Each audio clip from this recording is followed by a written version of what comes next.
Hindi matanggap ni Zoe ang sinapit ng kanyang kapatid sa kamay ng lalaking minahal nito. Ginawa ng kanyang kapatid ang lahat pero niloko lamang siya. Kaya naman gagawa ng paraan itong si Zoe para paghigantihan ang lalaking nagdurog sa puso ng kanyang kapatid. Kaya naman pumasok ito bilang sekretarya sa naturang lalaki para madali niyang magawa ang kanyang plano. Ngunit paano kung sa kanyang pagpapanggap ay siya pala ang magkagusto sa lalaki? Matutuloy pa kaya ang kanyang binabalak? Tunghayan natin ngayon ang kwento sa buhay ni Zoe kung paano niya mapagtagumpayan ang kanyang plano. Dalawang magkapatid lamang sina Zoe, siya ang bunso at si Natalie naman ang nakatandang kapatid. Bagamat magkaiba ang kanilang ama, pero tinanggap nila ang katotohanan na magkapatid silang dalawa. Mahal na mahal ni Zoe ang kanyang kapatid, kaya nga mula bata pa lamang sila noon hanggang lumaki na sila ay mas pinili niyang sumama sa kanyang ina dahil may ibang pamilya naman kasi ang kanyang ama. Pero kahit ganun pa man ay sinuportahan pa rin siya ng ama, lalo na pagdating sa pag-aaral. Samantalang dahil panganay itong si Natalie, gagawin niya pa rin ang lahat para sa kinabukasan ng pamilya. Anak, Natalie, baka nahirapan ka na. Pwede namang ako na ang bahala dito, lalo na sa pag-aaral ng kapatid mo. Ma'am, kapatid ko rin naman si Zoe. Kaya nga nagtatrabaho ako ng maayos para sa ating tatlo. Huwag kang mag-alala. Tinutulungan din naman ako ng boyfriend ko, ma'am. Natalie, anong ibig mong sabihin? May boyfriend ka na? Oo, mami. Pero hayaan mo, ipapakilala ko siya sa inyo kapag may pagkakataon. Huwag kayong mag-alala. Mabuting tao naman itong si Sean. At mahal na mahal niya ako. Sige na, ma'am. Aalis na ako. Naghihintay na siya sa akin sa labas. Nagtatrabaho itong si Natalie bilang isang sekretary sa kumpanya ng pinagmamay-ari ng pamilya ni Sean. Maganda ang dalaga, kaya naman marami ang nakagusto sa kanya. Pero hindi naman pinalampas ni Sean ang pagkakataon. Hindi niya hayaang makuha ng iba itong si Natalie, kaya naman gumawa siya ng paraan para mahulog ang loob ng dalaga sa kanya at linggid ito sa kaalaman ng pamilya. Natalie, pwede ba kita makausap sandali? Sir, tungkol saan naman po? Wala ka bang gagawin mamaya paglabas sa office? Sir Sean, wala naman po. Hey, kung ganun, pwede ba kitang yayain mamaya to have a dinner with me? Sir Sean, bakit naman po? Baka makita tayo ng mga kapwa-empleyado natin at baka ano pa ang kanilang sasabihin. Ano ngayon kung makita na tayo? Wala naman siguro magalit sa'yo kapag magkasama tayo, hindi ba? Wala naman po, sir, pero iniiwasan ko lang mga sasabihin ng ibang tao. Huwag kang magalala dahil wala ka naman dapat ikatakot eh. Sa mga oras na iyon, bagamat nagdalawang isip itong si Natalie pero nanaig pa rin ang gusto ni Sean. Ikaw ba naman, makakatanggi ka pa kaya lalo na at gwapo at siya na mismo ang iyong boss? Ano bang gusto mong kainin, Natalie? Umorder ka na. Ako nang bahala sa lahat. Kung ganon, Sir Sean, maraming salamat pero gusto ko talagang malaman kung bakit mo ito ginagawa sa akin. Alam mo, Natalie, ilang taon ka na ba sa trabahong ito? Halos maglilimang taon na po, Sir Sean. Matagal ka na pala, no? Sa kumpanyang ito. Bakit po, sir? Alam mo, sa loob ng halos 5 taon, wala ka bang napansin sa akin, sa paligid mo?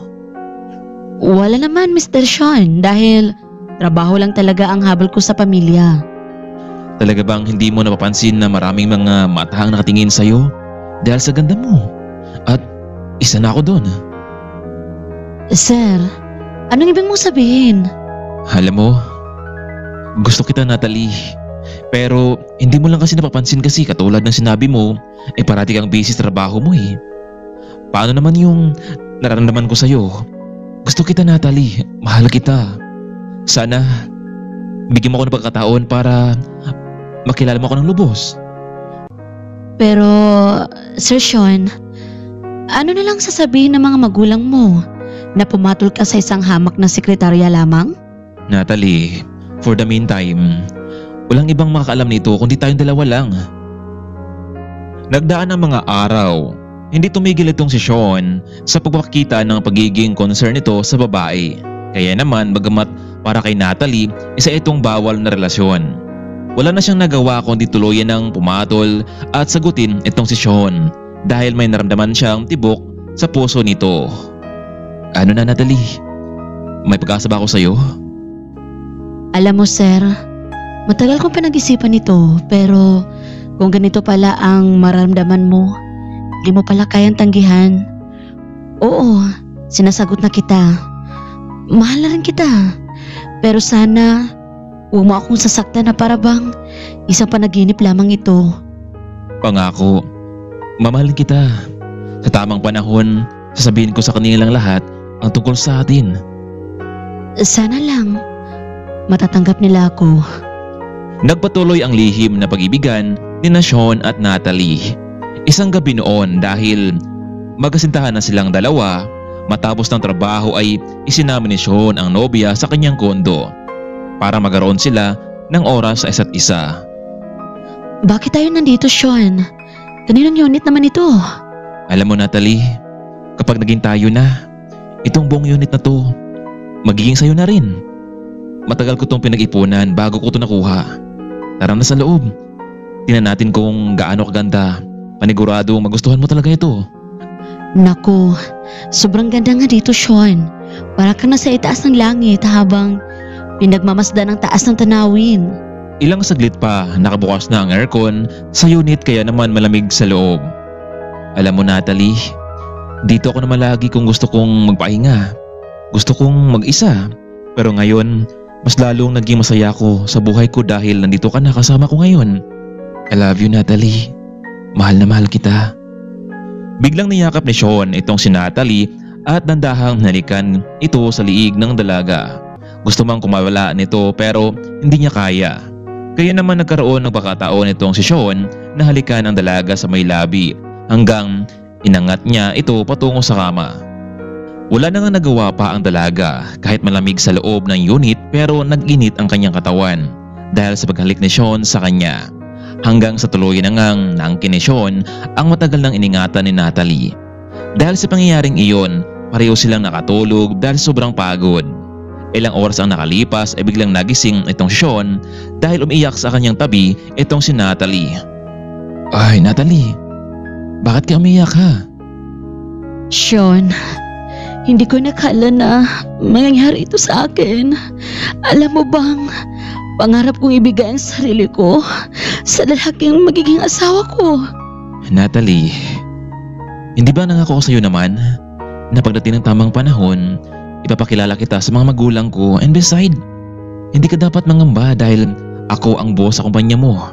Kahit nga hindi ka na magtrabaho, dumito ka na lamang sa kondo ko, walang problema sa akin. Sean, hindi ko naman inaalala kung may trabaho ko o wala. Ang nais ko sana, pakasalan mo ko. Alam mo, mahalin kita, Sean. Ginawa ko rin yun para sa'yo. Kaya nga, from now on, dumito ka na lamang sa condo unit ko. Hindi pwede, Sean. Paano na lang ang mami ko at yung kapatid kong nag-aaral sa kolehiyo? Gusto ko lang sana, pagdating ng panahon, may lakas loob ka nang ipagtapat ito sa mga magulang mo. Don't worry babe, I will make it sure na makilala mo sila. Pwede na ba akong umuwi, Sean? Sa bahay na lang ako magpapahinga. Sige babe, ihatid na lang kita. Medyo gabi na kasi sa labas eh. Napayuko na lamang itong si Natalie bilang pagsang-ayon. Ilang minuto lamang ang nakalipas ay nasa tapat na sila ng bahay ni Natalie. Dito na ako, Sean. Mag-iingat ka sa pag-uwi mo. Good night Natalie. See you tomorrow. I love you. Sleep well. Matapos bumaba itong si Natalie ay agad namang pinandar ni Sean ang sasakyan. Bagamat parang nawala ang lakas ni Natalie dahil sa digmaang naganap, ay masaya pa rin ito dahil naramdaman niyang mahal talaga siya ng binata. Kumatok na ito sa may gate at pinabuksan naman ito ni Zoe. Ate, bakit ngayon ka lang? Kanina ka pa namin hinihintay ni Mami. Pero, ayun, nakatulog na lang sa hintay sa'yo. Ganun ba, Zoe? Pasensya na kayo. Nag-overtime kasi kami sa opisina. At hindi ko na nagawang tumawag sa inyo. Oo nga ate.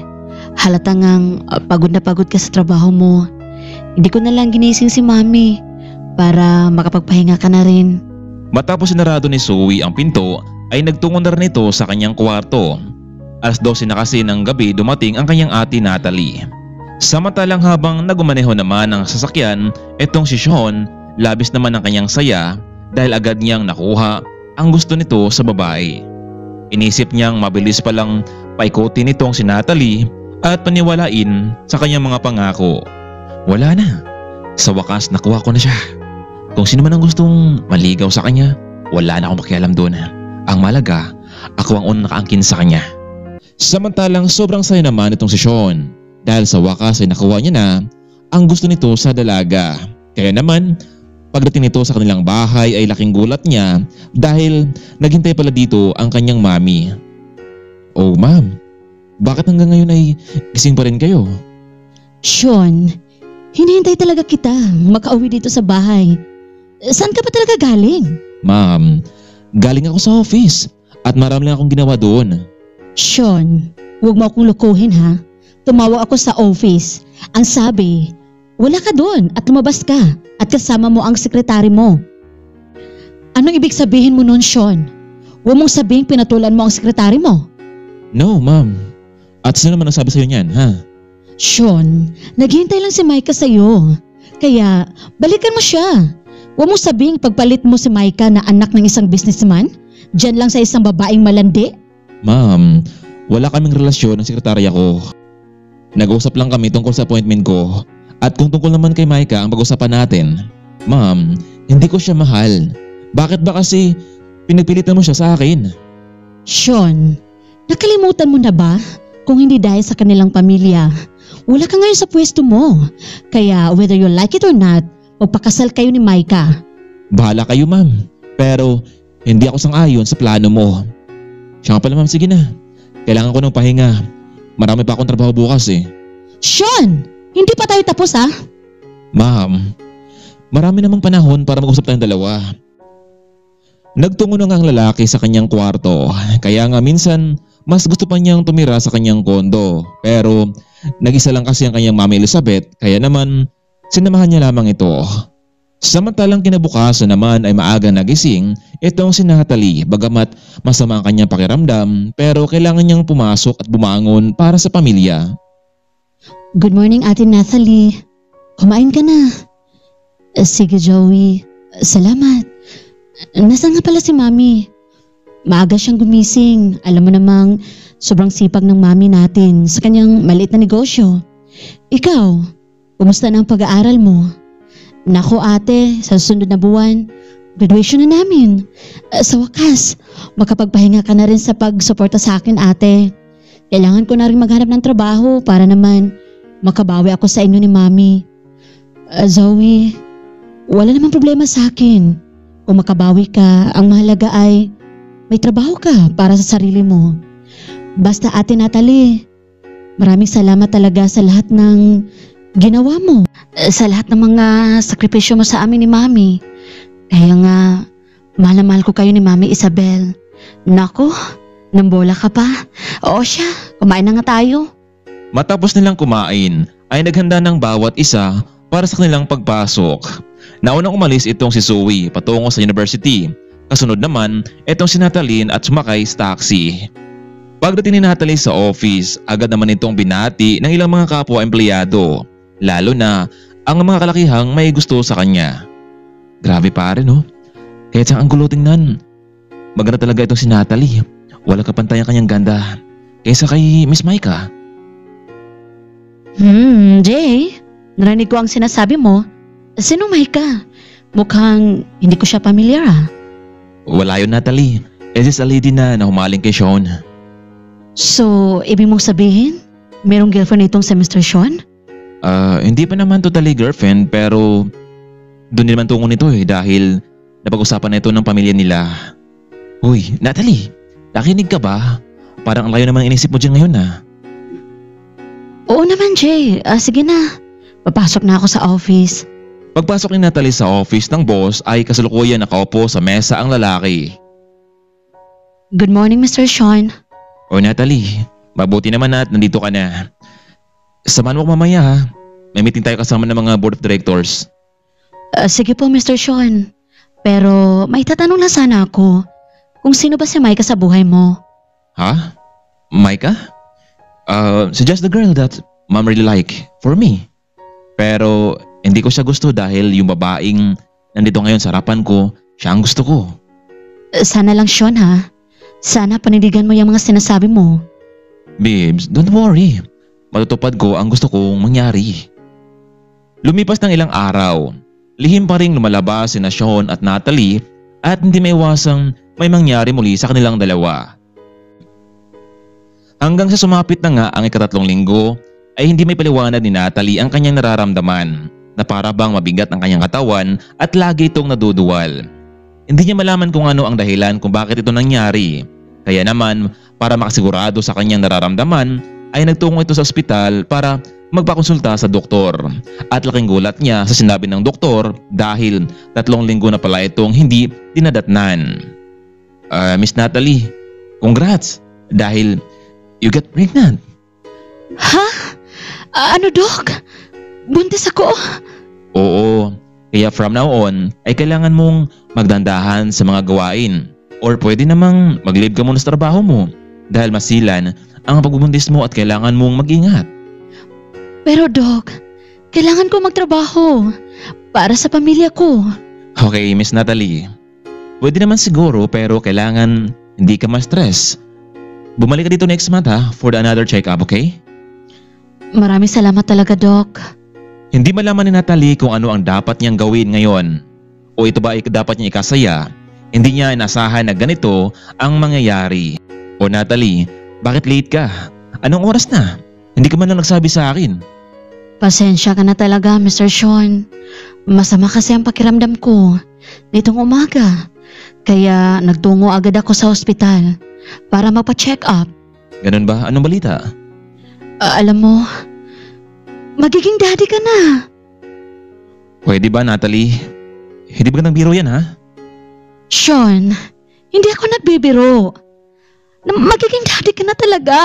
Pero Natalie, talaga bang aking batang yan? Baka naman gusto mo lang ipaako sa akin dahil may pera ako sa buhay ko ngayon. Sean, ano ba yung pinagsasabi mo? Narinig mo ba ang sinasabi mo?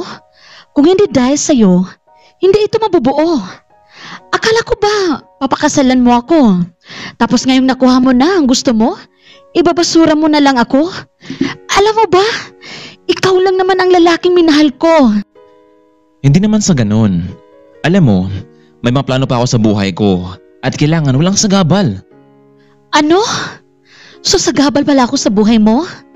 Alam mo, inikala ko talaga noong una, mabuti kang tao. Pero nagkamali pala ako. Katulad ka din pala ng iba, manloloko. Pwede ba, Natalie? Huwag mong kalimutan na boss mo pa rin ako, ha? At pwede kitang tanggalin anumang oras. Alam mo, para walang gulo na, narito ang 1 million. Siguro sapat na yan para sa pamuhay yung dalawa. At tumahimik ka na at huwag mo na akong guluhin ang buhay ko. Walang hiya ka, Sean. Pinaasa mo lang ako. Pwede ba, Natalie? Practical na tayo ngayon. Gusto dahil sa pera ko. Ang mas mabuti pa, tanggapin mo na lamang ito, 1 million, para manahimik ka na. Sean, hindi ako mukhang pera. Totoo ang pamamahal ko sa'yo. Pero kung sa tingin mo, biro lang lahat ng ito, at pera lang habol ko, pues, nagkakamali ka.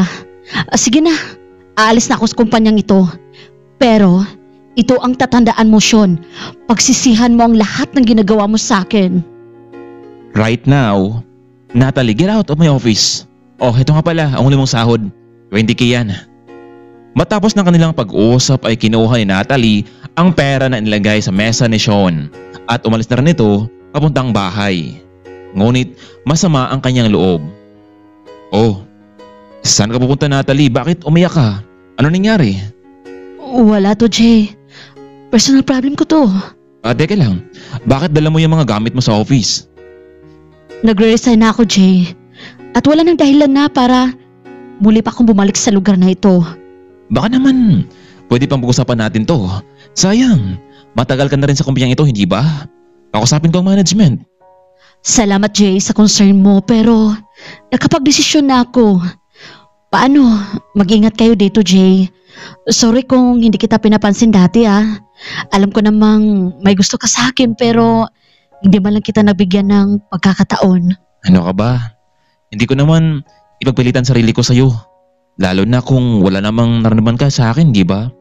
Kung ganun, mag-ingat ka Natalie.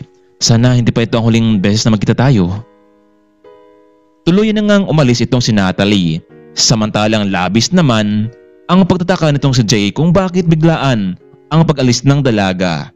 Samantalang wala naman itong naging kaaway sa loob ng office. Kailangan niyang malaman ang lahat kung may kinalaman ba sa kanya itong si Sean dahil kung mapatunayan ito ay hindi niya malaman kung ano ang kanyang gagawin sa lalaking ito. Oh, anak, Natalie, bakit ang aga mo namang yata nakauwi ngayon? Wala ka na bang ginagawa sa office? Wala na po, Nay. Ikaw, bakit wala po kayo ngayon sa negosyo nyo? Galing ako kanina pero medyo masama kasi ang pakiramdam ko kaya iniwan ko muna ang mga empleyado doon. Pero mamaya, babalik din naman ako. Siya nga pala bukas anak. Graduation na pala ni Zoe. Makakadalo ka ba sa kanya? Ma'am, sorry kung nagpabaya ako. Anak, ano ibig mo sabihin? Hindi ka naman nagkulang sa amin ng kapatid mo. Ma'am, naging mahina ako. Nagkamali ako sa aking desisyon. Natalie, kung may problema ka, sabihin mo sa amin. Huwag mong ilihim iyan. Baka naman makatulong kami sa iyo anak. Alam mo, lahat tayo dito ay nagtutulungan, di ba? Ma'am, paano kung niloko ka ng lalaking minahal mo? Ano bang dapat mong gawin? Huwag mo sabihin niloko ka ng lalaking minahal mo? Na si Sean? Hindi lang niloko, ma'am. Hindi pa niya ako matanggap na magkabibi na kami. Sorry talaga, ma'am. Kung naging mahina ako. Oo, ma'am. Magka-baby na kami ni Sean pero ma'am, hindi niya matanggap ang magiging baby namin. Hindi yan pwede, Natalie. Kailangan niyang panagutan ang pangyayaring iyon. Yun na sana, mami, pero nagmamatigas itong si Sean. Gusto niya lang na bayaran ako ng 1,000,000 pero hindi ko ito tinanggap dahil hindi naman ako mukhang pera katulad ng iba. Kung hindi niya matanggap ang bata, ako ang magpapalaki sa kanya at kailanman hindi ko siya ituri na ama nitong bata na dinadala ko. Paano yan anak? Nangyari na ang hindi dapat mangyari. Huwag kang mag-alala. Dahil narito naman kami ni Zoe, handang sumusuporta sa inyong dalawa. Maraming salamat talaga, ma'am. Kinapunan ay nakauwi na rin itong si Zoe. Oh, ate! Ang aga mo naman yata nakauwi ngayon ah. Wala na, Zoe. Nag-resign na ako sa trabaho. Ano? Oo, nag-resign na ako. Hindi kasi kami nagkasundo ng boss ko eh. Ganun ba ate? Hayaan mo. Ako naman na ang babawi sa inyo ni Mami. Alam mo na siguro bukas na graduation na namin. Oo, Zoe. At proud ako sa'yo. Salamat ate. Pero alam mo, pakiramdam ko meron ka pang gustong sabihin sa akin. Ay, oo, meron nga Zoe. Kaya ang payo ko sa'yo, huwag kang masyadong magtiwala sa ibang tao. Lalo na sa pagdating sa mga lalaki. Ate, ano ba talaga nangyari sa'yo? Alam mo Zoe, ang totoo, nagkaroon kami ng relasyon ng boss ko. May nangyari sa amin. Pero nung nalaman niyang nagbunga iyon, hindi niya ito matanggap.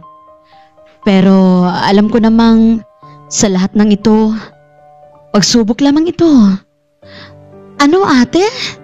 Nagkarelasyon kayo ng boss mo? Tapos Hindi niya inako ang responsibilidad? Ate, hindi yan pwede. Zoe, ayaw ko na ng gulo. Mas maigi na ito. At higit sa lahat, hindi niya makilala ang anak ko. Ate, igaganti kita. Pagbabayaran ng lalaking iyon ang ginawang pangluloko sa iyo. Ano bang pangalan ng boss mo? Sean Blake. Isang maperang tao. Kaya niyang gawin ang lahat dahil sa pera. Pero, pakiusap Zoe, huwag ka na maghiganti pa. Ayaw ko na ng gulo. Kung hindi niya kami kayang tanggapin, pues, hindi ko na siya ituring bilang ama ng anak ko. Kinabukasan ay naganap na nga ang graduation ni Zoe. Alam niyang sa pagtatapos na ito ay magsisimula pa lamang ang totoong realidad ng buhay. Kaya kailangan niyang makahanap agad ng trabaho. Samantalang tumawag naman ang lolo ni Jay mula sa ibang bansa. Kinumusta nito ang estado ng kumpanya na ibinilin sa kanyang kapatid. Lo, hindi ko alam kung matutuwa kayo dito. Mukhang hindi siya seryoso sa pagdating sa trabaho. Sa negosyo natin. Hayaan mo Jay, may tamang oras para sa'yo. For the meantime, kung kailangan niya ng tulong ay tulungan mo. Sige po Lo, wala pong problema sa akin yun. O sige na Jay, ibababa ko na ang tawag na ito. Pagdating kay Sean, nalaman niyang umalis ang kanyang sekretarya dahil may ginawa itong hindi maganda. Hindi ito unang beses na nangyari. Marami ng beses na pinaglaruan ang mga babae. Kaya ngayon, maghanap na naman ito ng bagong magiging sekretary. Makalipas lamang ng ilang araw ay maagang pumasok itong si Jay. Napansin niyang may isang babae na mukhang mag-apply pa lamang ito sa trabaho dahil hindi niya ito pamilyar. Miss, mag-apply ka ba dito? Opo sir, mag-apply sana ako bilang secretary. Ha? Alam mo miss, pwede kitang tulungan makapasok dito pero hindi sa pagiging isang sekretary. Honestly, masyadong babaero si Mr. Sean, yung boss dito. At alam mo bang marami ng mga sekretary nito ang umalis dahil sa pagiging babaero niya? Tutulungan kita. Kilala ko naman ang HR dito eh. Sayang, maganda ka pa naman. Huwag mo sayangin ang buhay mo sa pagiging sekretary. Sir, itatanong ko lang kung may kilala kayong Nathalie White. Siya kasi ang nagsabi sa akin na nag-hire dito ng secretary. Oo naman. Sayang nga at napunta ito sa maling tao. Si Mr. Sean ang may kasalanan nito eh kung bakit siya umalis. Anyway, ano nga pala ang pangalan mo? Ako nga pala si Zoe Morris, sir. Nice to meet you Zoe. I'm G. Smith. Ano, pwede kitang tulungan makapasok bilang assistant ko? Naku, ganun ba Mr. Smith? Kung okay lang po sa inyo, walang problema. Sige, pumunta ka mamaya sa room 3 at hanapin mo ang HR. Sabihin mo nag-apply ka bilang assistant ni J. Smith. Sige sir, masusunod po. Okay Miss Zoe Morris, hindi kita doon sa office ko. At huwag kang mag-alala dahil marami naman kayong mga babae doon and we are one as a team. So paano? Mauna akong pumasok doon, hintayin mo lang ang HR at make it sure na makapasok ka na talaga doon. Naunang pumasok itong si Jay habang hinintay naman ni Zoe ang pagdating ng HR para sa kanyang interview. Samantalang mula noong umalis sa trabaho, itong si Natalie ay nakapag-desisyon itong manatili na lamang muna sa bahay dahil ang sabi ng doktor ay sensitibo nga ang kanyang pagdadalawang tao at kailangan niyang mag-ingat. Wala namang problema pagdating sa kanyang ina dahil tapos naman din sa pag-aaral itong si Zoe. Magandang umaga po ma'am. Ako nga pala si Zoe Morris.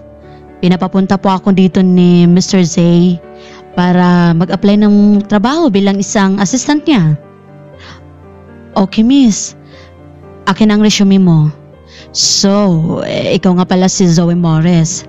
Ayaw mo bang maging secretary?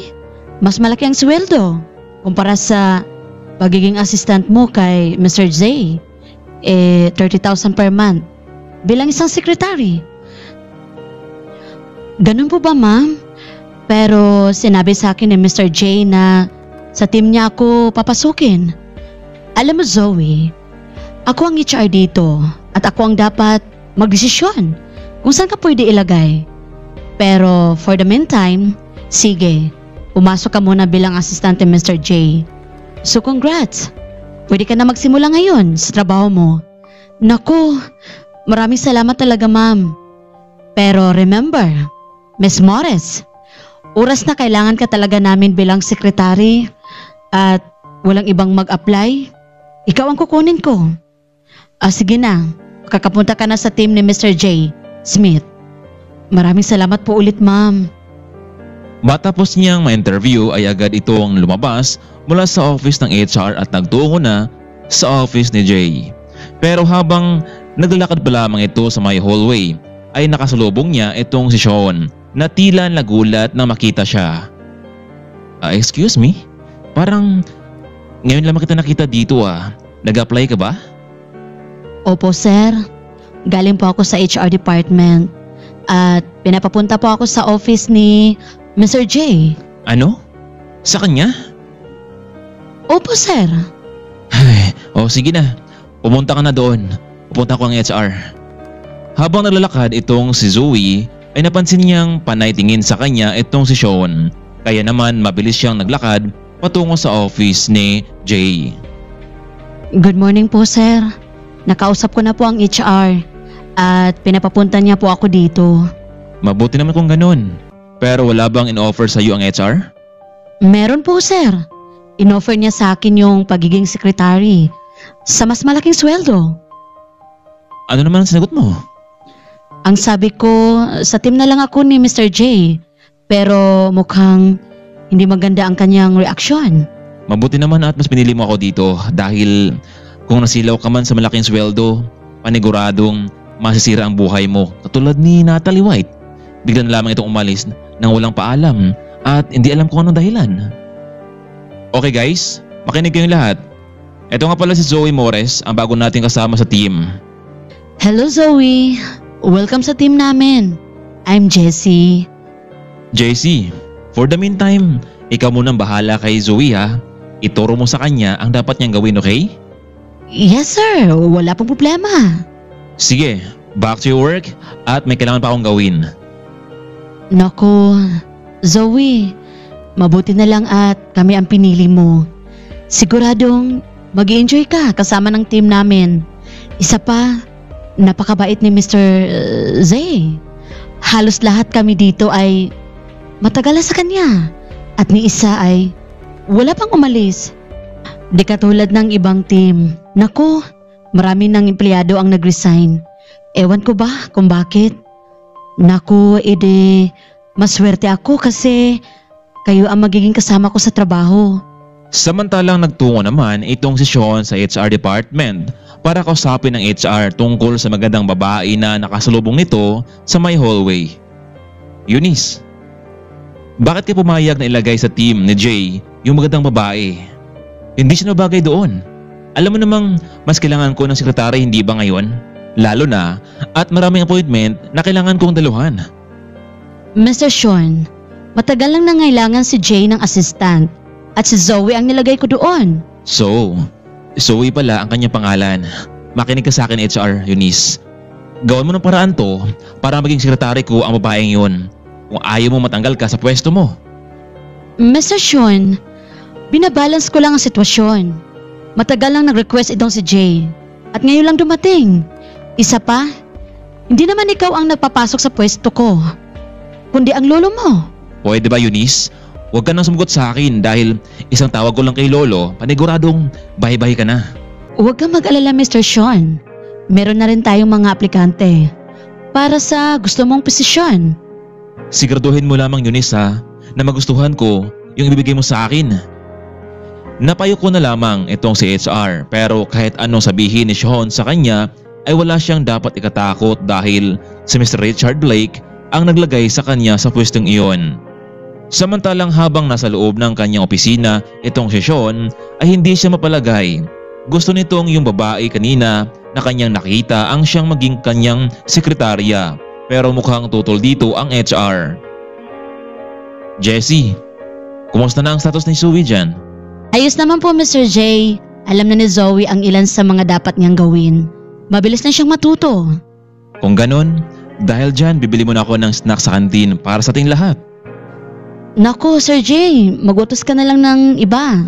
Okay lang sa akin yun. Kaya ko naman to eh. Umalis na itong si Jay patungo sa kantin para bumili ng snack. 8 kasi ang mga empleyado na hawak ni Jay sa kanyang team. Kaya naman, kaya niya itong panghawakan. JC, ganun ba talaga si Mr. Zay? Masyadong lapitin sa mga empleyado. Mabuti at hindi kayo nailang sa kanya. Naku, Zoe, alam mo bang sa lahat ng mga nasa mataas na posisyon, siya ang gusto namin dahil sobrang bait niya sa mga empleyado, lalo na sa kanyang team. At higit sa lahat, meron tayong free rides pauwi ng bahay. Ganon siya kamabuting tao. Naku, hindi naman kaya naabuso ang kanyang kabaitan? Hindi naman, Zoe. Siya naman kasi ang nag-offer sa amin para daw maganda ang relasyon sa pagitan ng mga empleyado. Samantalang nasa loob na ng kantin itong si Jay para bumili ng pagkain, ngunit hindi niya inasahan na roon pala itong si Sean. Jay, halika nga dito. Mag-uusap muna tayo. Bakit, Sean? Anong pag-uusapan natin? Kumusta na ang team mo? Balita ko, may bagong pinasok si Eunice sa grupo mo ah. Hindi ko alam kung bakit mo pinagkatiwala sa empleyado mong lahat. Sean, hindi mo na problema yun eh. Ganun talagang paraan ko para mas malapit sa team ko. Ikaw, kumusta na ang team nyo? Balita ko, umalis na naman ang sekretary mo ah. Alam mo Jay, yung mga taong hindi deserve ang posisyon dapat tinatanggal sa pwesto at madali lang silang palitan. Hindi ka ba naawa sa kanila ha, Sean? Paano na lang ang kanilang pamilya? Hindi ko nakasalanan yun. Siya nga pala, nakita ko kanina ang bago mong empleyado, baka pwede kong maarbor para maging sekretary ko. Ano ka ba, Sean? Nagpapatawa ka ba? Ayusin mo kasi ang pamalakad mo sa mga taong hawak mo. Hindi ko siya ibibigay sa'yo. Para ano? Sirain mo ang kanyang buhay? Kung gusto mo, magtungo ka kay HR, magpahanap ka ng bago mong magiging sekretary. Sumusobra ka na, Jay. Huwag mo sanang kalimutan na sapid ka lang dito sa pamilya. At kung hindi dahil kay Lolo, wala ka ngayon sa pwesto mo. Bakit, Sean? Ikaw lang ba ang apo dito, ha? Umayos ka, Jay. Matagal na ako natitimpi sa'yo. Baka gusto mong bumalik sa dati mong buhay na isang kahig isang tuka. Sean, kaya nga ginagawa kong lahat sa trabahong ito para hindi ko na maranasan pa ang ganung mga bagay. Pero ikaw, hindi mo pa nasubukan ang ganung mga klaseng pamumuhay. Paano kaya kung ikaw naman ang humarap sa ganung sitwasyon? Makakaya mo kaya? Ako? No way! Hindi mangyayari yun. Ako ang pinagtiwalaan Lolo dito sa negosyo, kaya kaya kong gawin ang lahat, lalo na sa'yo dahil sampid ka lang dito. Hindi na tinapos pa ni Jay ang kanilang pag-uusap. Matapos bumili ng pagkain ay uli na itong bumalik sa office. Okay guys, mag-coffee break muna tayo. At kapag magtapos tayo mag-coffee break, meron tayong pag-uusapan saglit. Zoe, ikaw na bahala dito ha. Magbigay sa mga pagkain. Sige po, Sir Jay. Matapos ng ilang minuto ng coffee break ay nagpulong-pulong na nga ang buong team. Alam nyo, natutuwa ako dahil sa lahat ng team dito sa kumpanya, tayo pa rin ang nanguna sa lahat ng ratings, padating din sa customer service feedback. Siyempre naman, Sir Jay. Kayo ang team leader namin. Kayo ang head sa team namin. Anyway, gusto ko lang iparemind sa inyong lahat. Hindi ko alam kung ano ang mangyari sa akin. Maraming nainggit sa akin at gusto nila akong mapaalis sa kumpanyang ito. Kabilang na itong si Sean Blake. Kahit ganun pa man, gawin niyo ang lahat para sa kumpanyang ito. Maliwanag ba? Hay nako, sir. Masyadong talagang mapapil si Mr. Sean. Sana ikaw na lang ang naging boss nitong buong management. Masaya na sana itong si Zoe dahil napunta ito sa mababait na kasamahan, pero ganito pa ang magiging bunga. Dumating ng hapon kaya naman ay nagsiuwian na silang lahat. Kumusta ang trabaho mo, Zoe? Ayos naman, Mami. Nasaan pala si ate Nathalie, Ma'am? Hayon, nagtungo sa hospital para magpa-check up, pero baka pauwi na rin yun. Zoe, sino ba yung naghatid sa'yo kanina? Mukhang mayaman ang lalaking iyon ha. Yun ma'am, siya po yung team leader namin sa kumpanya na pinapasukan ko. Lahat kasi ng mga kasama sa team ay inihatid niya sa tuwing uwian na. Ganun ba anak? Mukhang ngayon lang ako naka-encounter ng ganyan. Pero anak, mag-ingat ka pa rin ha. Huwag kang komportable, maging alerto ka. Alam mo naman ang nangyari sa ate mo. Oo naman ma'am, natatandaan ko yun. Paano ma'am, mauna na ako matulog. Kumain na kasi kami kanina bago kami nahati ni Sir Jay. Sige Zoe, hihintayin ko lang kapatid mo. Samantalang habang pauwi na rin itong si Jay mula sa paghatid kay Zoe, ay napansin niya ang isang babae na tila pamilyar sa kanya, kaya naman ay hinintuan niya ito. Hi, Natalie? Ikaw nga. Saan ka papunta ngayon? Medyo gabi na. Ay, ikaw pala yan Sir Jay? Paano ka napunta dito sa lugar namin? Meron lang akong hinatid na bagong empleyado na malapit din dito. Kasama ko sa team. Ikaw, saan papunta mo? Pauwi na ako ngayon. Galing ka ba sa bago mong trabaho? Wala pa akong trabaho. May pinupuntahan lang ako kanina. Tara, kung okay lamang sa'yo ay ihatid na kita. Naku Sir Jay, huwag na. Maghihintay na lang ako ng masasakyan. Baka naabala pa lang kita eh. Ano ka ba? Hindi ka naman nakabala sa akin eh. Para namang hindi tayo magkasama dati sa kumpanya. Sige na nga, ang kulit mo pa rin ano. Ano ka ba?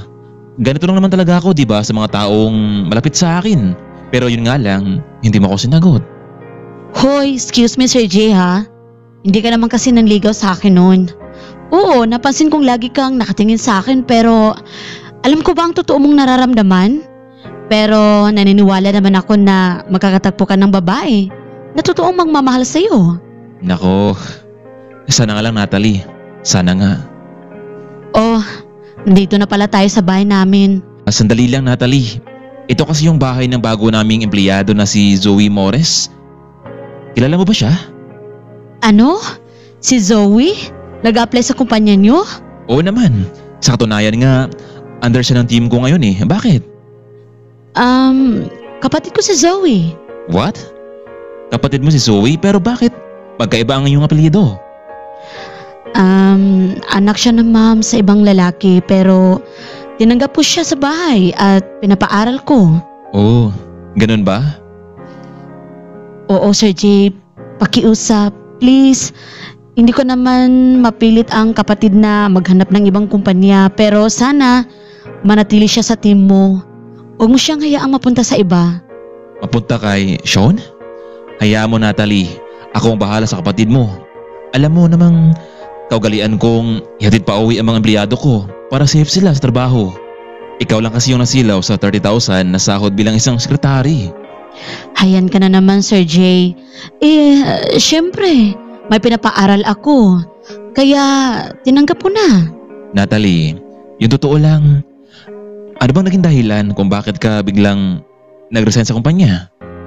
Naku Sir Jay, buntis ako at sisyon ng ama. Hindi ko yung gusto mangyari pero ang mas masakit nito, hindi niya matanggap ang nangyari sa amin. At higit sa lahat, ayaw niyang akuin ang responsibilidad sa bata. Kaya na pagpasyahan ko na lang na mag-resign sa trabaho. Grabe. Talaga yung si Shona no? Sumusobra na siya. Naku Sir Jay, wala ka namang magagawa. Lalo na kung empleyado lang tayo. At siya ang may kapangyarihan makapagdesisyon. Kaya nag-alala ako sa kapatid ko. Paano kung siya naman ang mabiktima ng lalaking iyon? Huwag naman sana. Huwag kang mag-alala Natalie. Ako ang magpoprotekta sa kapatid mo.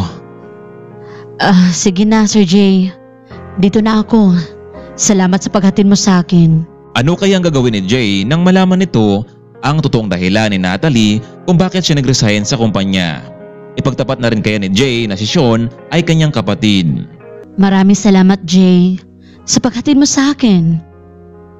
Walang problema Natalie, ikaw pa. Sige na. Papasok na ako sa loob. At saka mag-ingat ka sa pag-alis mo. Umalis na rin itong si Jay at labis ang kanyang galit kay Sean sa ginawa nito kay Natalie. Magandang gabi ma'am. Natalie, mabuti naman at nakauwi ka na. Tara na sa loob, kumain na tayo. Dumating na ba si Zoe ma'am? Oo, pero natulog na ito. Napagod yata sa kanyang trabaho. Pero mabait yung boss niya dahil hinatid siya dito. Ma'am, yung kumpanya ko dati at yung pinapasukan ni Zoe ay iisa. Ewan ko ba, gusto ko siyang pahintuin sa trabaho. Nako, Nathalie, wag na. Sayang naman yung opportunity. I-remind na lang natin na dapat siyang mag-ingat palagi. Kinabukasan maaga muling nagising at pumasok itong si Jay para muling kausapin itong si Sean tungkol sa kanyang responsibilidad sa babaeng nakita niya kagabi. Ngunit laking gulat nito dahil sa entrance pa lamang ng gusali ay hindi na ito pinapasok pa ng mga gwardya. Naku Sir Jay, pasensya na po kayo pero ang bilin sa amin ni Boss Sean na hindi kayo pwedeng pumasok dito sa loob ng kumpanya. Ano? Kuya? Alam mo ba ang ginagawa mo sa akin? Pasensya ka na talaga sir. Sinusunod lang namin ang utos ng itaas. Pero ang totoo, mas gusto pa namin na ikaw ang maging boss dito kaysa sa kanya. Pero paano naman yung pamilya namin kung hindi kami susunod sa kanya? Kung okay lang po sa inyo sir, dito lang po siya hantayin at mag-usap kayo sa entrance. Sige Kuya Guard, alam ko naman na sinusunod lamang ang kanyang utos sa lalaking yun. Salamat sir sa pag-unawa niyo sa amin. Ilang minuto pang nakalipas ay nagsidatingan na nga ang mga empleyado at nakapasok na sila sa loob samantalang siya ay naghintay pa rin sa pagdating ni Sean. Good morning Sir Jay. Bakit nandito pa kayo sa entrance? JC, Zoe, mauna na kayong pumasok sa loob at meron akong hinihintay dito. Sige po Sir Jay. JC, bakit sa labas naghintay si Sir Jay? Pwede namang maghintay siya sa office, hindi ba? Ewan ko nga Zoe, mukhang may kakaiba sa araw na ito Ay naku, huwag naman sana. Maya-maya pa dumating na ang sasakyan nitong si Sean at bumaba na ito. O Jay, bakit hindi ka pumasok sa loob? Sino bang hinintay mo dito? Sean, nagmamangan-mangan ka pa sa akin Pinag-utos mo sa mga gwardya na huwag akong papasukin sa loob. Oo nga pala.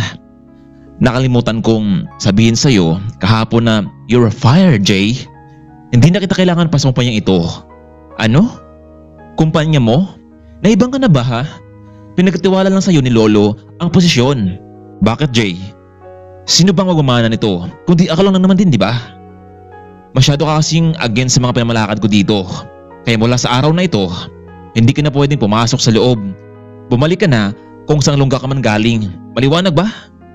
Kuya, huwag na huwag mo siyang papasukin dito sa loob. Kung hindi, matulad kayo sa kanya. Umalis ka na Jay. You're not employed here right now. Grabe na talaga ang kasamaan mo Sean. Hindi ka narapat yan sa posisyon na yan. Marami kang inabuso mga babae, lalo na si Natalie. Bakit Jay? Nagsumbong ba sa'yo si Natalie? Kung ganun, magsama kayong dalawa na parehong talunan. Pagsisihan mo itong ginawa mo sa akin Sean. Kung gaano ka man kataas ngayon, ganoon din kataas ang iyong pagbagsak. Tuloy na ngang pumasok sa loob itong si Sean samantalang bumalik na lang sa loob ng kanyang kotse itong si Jay. Ilang saglit pa, nag-usap naman sa loob ng opisina itong sina Jessie at Zoe kung bakit hanggang ngayon ay wala pa rin si Mr. J. Ngunit bumukas ang pinto kaya naman natigilan silang lahat dahil si Mr. Sean ang pumasok dito. Zoe Morris, pumunta ngayon sa office ko at kayo mga naiwan dito, ipagpatuloy yung trabaho niyo dito. Maliwanag ba? Pero sir, utos po ni Sir Jay na dumito lang si Zoe sa team namin. Hoy, ikaw, kung sino ka man, wala kang pakialam sa akin kung anong gagawin ko. Empleyado lang kita dito at ako ang boss. Kung hinintay mo si Jay dito, Wes, hindi niyo siya makikita dahil tinanggal ko na siya. Kayo mo lang sa araw na ito, gusto niyo bang magtrabaho dito ha?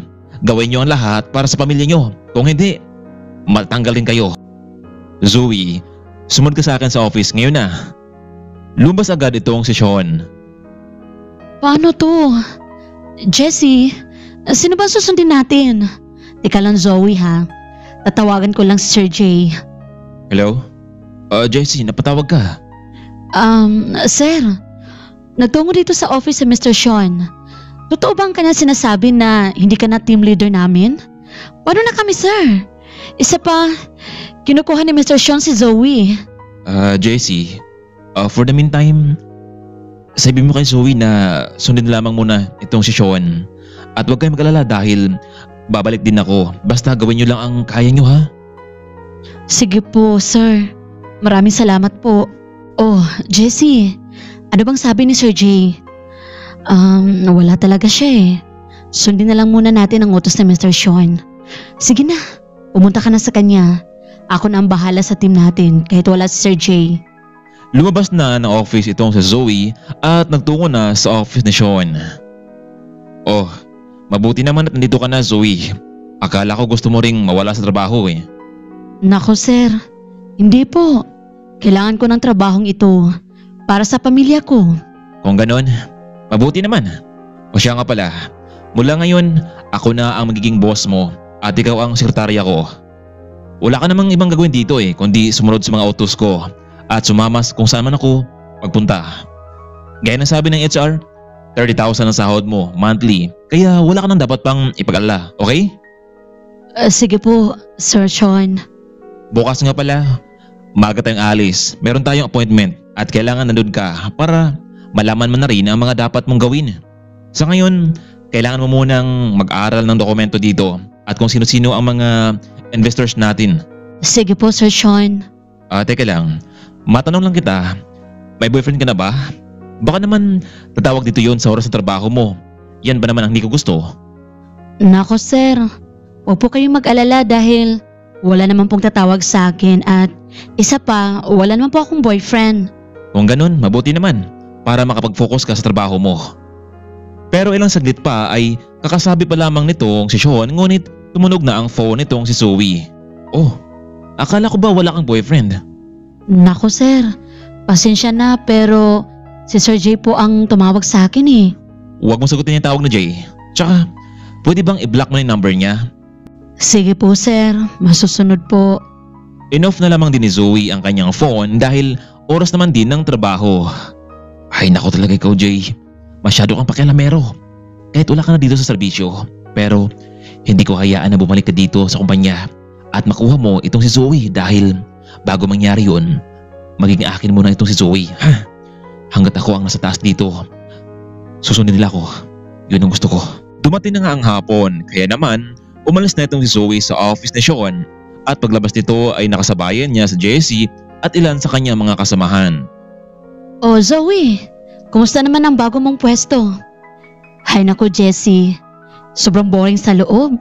Hindi na nga nagsasalita ang mga kasama ko doon eh. Para pang lagi naka-stepler ng kanilang mga bibig. Gusto kong bumalik dito pero paano kung tatanggalin niya ako? Ayoko namang mawala ako ng trabaho. Hayaan mo na lang muna Zoe. Ganun talaga. Di naman pwedeng sumuway tayo sa mas mataas pa sa atin. Paglabas nila ng gusali, hindi nila inasahan na nandun pala si Jay naghihintay. Oo, hinihintay ko talaga kayong lahat eh. Para makausap at humingi sa inyong pasensya. Tara, kahit ngayon lang, mahatid ko kayo. Pumasok na sina JC at Zoe sa loob ng sasakyan. Samantalang iba ay nag-commute na lamang dahil nahiya na rin sila sa dating team leader. Zoe, alam kong nasa office ka na ngayon ni Sean. Hindi siya titigil ngayon hanggat hindi kanya makukuha. Lalo na yung gusto niya. Hayaan niyo balang araw, makabalik din ako sa pwesto. Ikaw naman Jessie, kung ano man ang utos sa'yo sa team natin ay sundin mo muna. Heto nga pala ang panibago kong contact number. Alam ko namang pinablock na ako ni Sean sa yung dalawa di ba?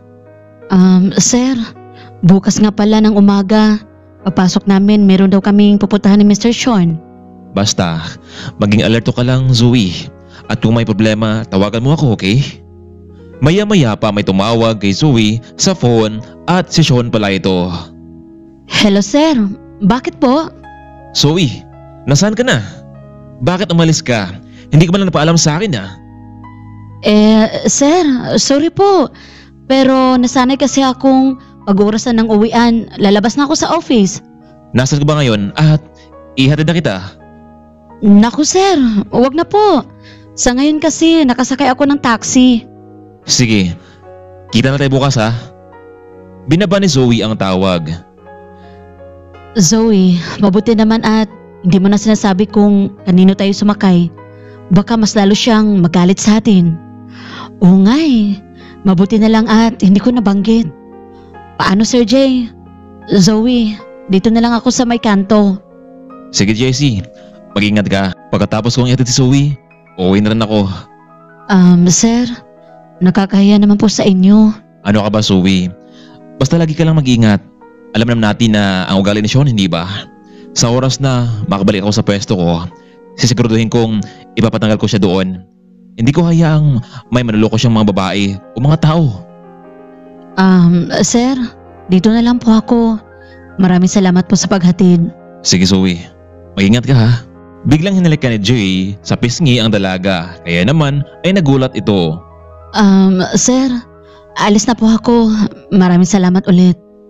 Matapos niya itong hinalikan sa pisngi, ngunit wala man lang itong imik. Katulad ng kanyang ate, maganda itong si Zoe. O may sigit pa. Zoe, kumusta naman ang trabaho mo? Ayos naman ate. Alam mo, noong nakarang araw, nakausap ko si Jay.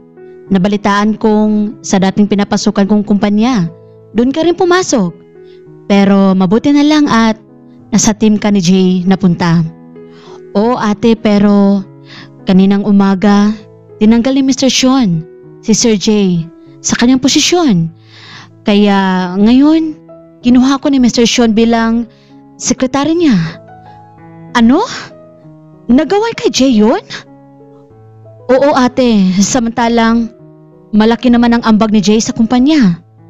Ay naku, talagang sinadya talaga ni Mr. Sean na matanggal sa pwesto si Sir Jay. Kung ganun Zoe, pwede ka namang mag-resign sa trabaho.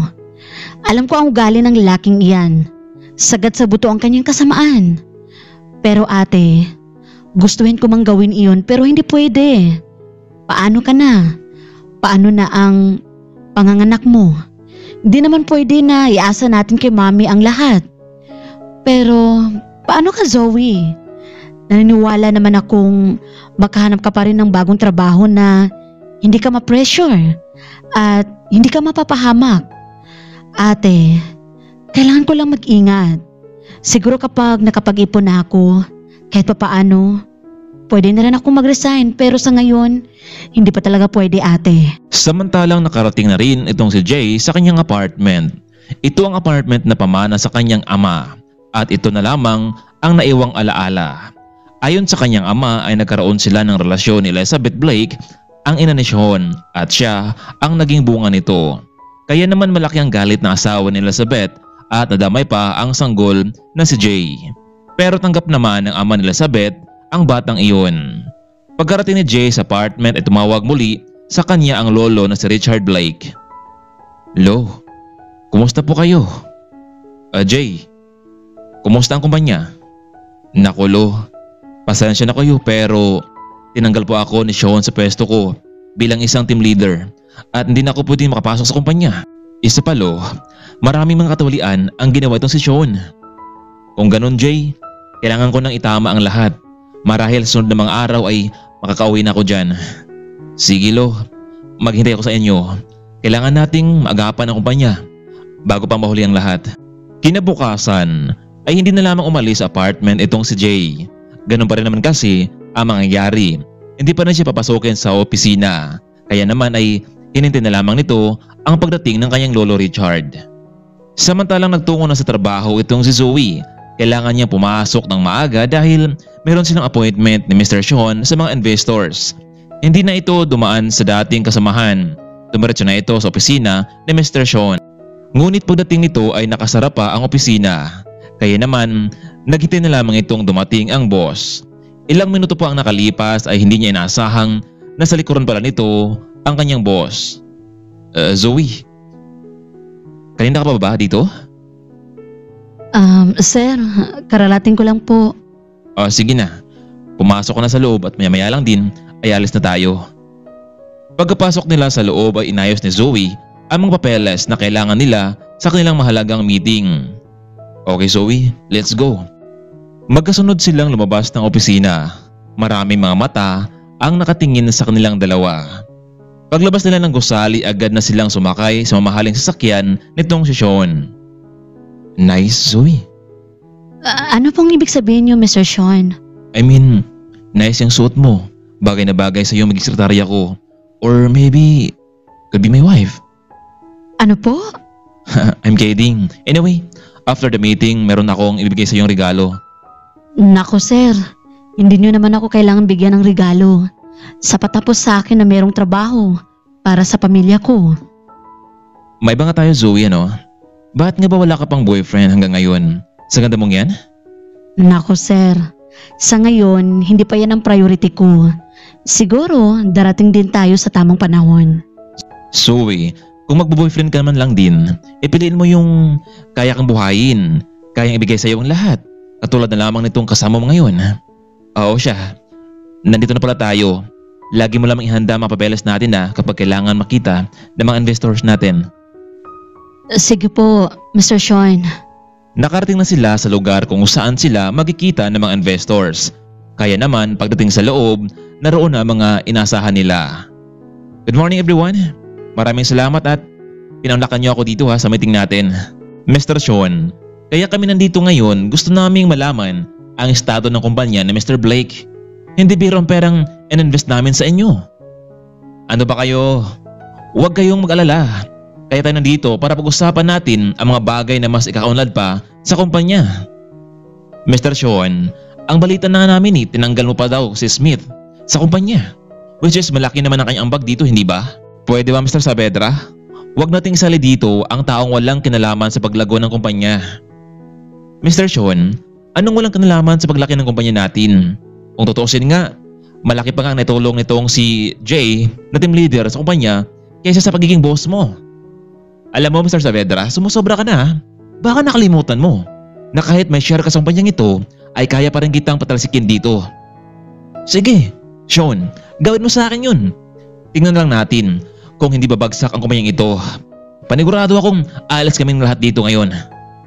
Walang saysay meeting na ito sa atin Kung sino man ang gustong umalis sa kumpanya, umalis na kayo. At kung sino ang gustong manatili, manatili kayo dito. Si Mr. Saavedra lamang ang nag-back out sa kumpanya. Ang iba naman ay nanatili pa rin. Matapos ng meeting ay agad umalis sina Sean at Zoe. Sir, babalik na ba tayo sa opisina? Hindi pa Zoe.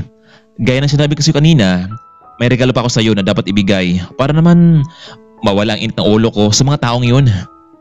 Sir, mukhang nasa isang private subdivision tayo ngayon Nasa loob ang condo unit ko, Zoe. At naroon yung ibibigay ko sa iyo. Nako sir, hindi ba pwedeng ipagpabukas na lang yan? Ano ka ba, Zoe? Ngayon ang tamang panahon para ipakita ko sa iyo at paniguradong matutuwa ka dito. Habang nakasakay sila sa mamahaling sasakyan ni John ay hindi napansin ng binata na narinig pala ni Jay ang kanilang pag-uusap dahil tumawag si Zoe ng palihim. Kaya naman agad na umalis itong si Jay at pinuntahan ang condo unit ni Sean para iligtas itong si Zoe sa binabalak ng lalaki sa kanya. Halika Zoe sa loob. Nandun ang regalo ko na ibigay ko sa iyo. Tara na. Huwag ka na mag-alala pa dahil hindi mo na nakalimutan ang regalo ko sa iyo. Sir, pwede bang bukas ko na lang kukunin? Ngayon na Zoe. Nandito na tayo Pagdating nila sa condo unit ni Sean, agad niyang hinawakan itong si Zoe at nila papasok sa loob. Teka lang sir, Sean. Ano bang ibig sabihin nito? Makinig ka Zoe. Sa ayaw at sa gusto mo, magiging akin ka. Mr. Sean, dito mo ba dinadala ang babaeng inaabuso mo Lalo na yung kapatid ko si Natalie White? Kaya pala halos magkatulad kayo ng mukha ni Natalie. Pero mas maganda ka Zoe. Pero katulad ng ate mo, akin ka lang. Pagbabayaran mo ang ginagawa mong ito, Mr. Sean. Agad hinawakan ni Sean itong si Zoe sa kanyang bewang kaya naman hindi ito makagalaw dahil doon ay itinulak ng binata itong si Zoe patungo sa kama at dandahang tinanggal ni Sean ang kanyang suot. Kahit ano pa mang ginawa ni Zoe ay wala ni isa ang makarinig dahil sa soundproof ang unit. Pero laking gulat nitong si Sean dahil biglang bumukas ang pinto at nakita niyang pumasok itong si Jay. Anong ginagawa mo dito Jay? Trespassing ka. Sean, hindi ka na makatakas pa ngayon. Huling-huli ka na at may bala ka pang masama kay Zoe Galit na galit itong si Sean sa pagdating ni Jay. Maya-maya pa ay dumating din itong si Mr. Richard at nakatingin ito kay Sean. Sean, ito ba ang pinagmamalaki mo sa akin? Isang kalokohan Alo? Nandito na kayo? Oo Sean, narito ako dahil hindi maganda ang pumalakad mo. Pati ba naman empleyado mo ay pinagsamantalahan mo Officers, hulihin niyo ang lalaking to. Teka lang Lo, magpapaliwanag ako. Hindi ko kailangan ng paliwanag mo Sean. Sa kulungan ng bagsak mo, ngayon na. Sa mga oras na iyon ay tuloy na ngang nakulong itong si Sean at dinala sa himpilan ng pulis. Kumusta ka, Zoe? Nasaktan ka ba? Ayos lang ako, Sir Jay. Mabuti na lang at agad kayong nakarating. Kung hindi, ewan ko na lang. Hindi ko hayaang masira ang buhay mo, Zoe, dahil sa lalaking yun sa kapatid ko. Ano? Kapatid mo si Mr. Sean? Oo, kapatid ko siya. Pero magkaiba kami ng ama. Biglang nagyakapan itong sina Zoe at Jay na para bang may nag-udyok sa kanilang dalawa. Jay, siguro naman pwede mo tong paliwanag sa akin. Siya bang girlfriend mo? No, Lo. Hindi ko siya girlfriend. Hindi girlfriend? Bakit ang higpit ng pagyakap mo sa kanya? Naku, Iha, wag mo nang pakawalan pa itong si Jay dahil sa totoo lang bagay naman kayo. Lo, may gusto po ko kay Zoe pero mahirap naman po kung ipagpilitan ko ang sarili ko sa kanya. Ano, Miss Zoe? Gusto mo rin ba ang apo ko? Oo naman po, sir, pero... Wala nang pero. Sa sunod na mga araw, ako ang bahala sa lahat para maikasal na kayong dalawa. At syempre, kayong dalawa ang magpatuloy ng kumpanya. Tuloy na ngang natanggal sa pwesto itong si Sean at nabulok sa kulungan dahil sa mga kasalanan nito sa batas ng pag-abuso sa mga kababaihan. Samantalang nakabalik naman sa pwesto itong si Jay bilang bagong tagapamahala ng kumpanya. At hindi nga naglaon ay natuloy na nga ang kasalang Zoe at Jay. Wala namang pagtutol si Natalie at ang ina nito. Sa halip ay natuwa pa nga sila dahil sa kanyang natamo ngayon sa buhay. Hanggang dito na lamang muna, kaibigan. Labis po ako nagpapasalamat sa inyong walang sawang pagsuporta sa aking munting channel. Hanggang dito na lamang muna. Maraming salamat at paalam. Abangan natin ang sunod na kwentong magbibigay inspirasyon sa ating buhay.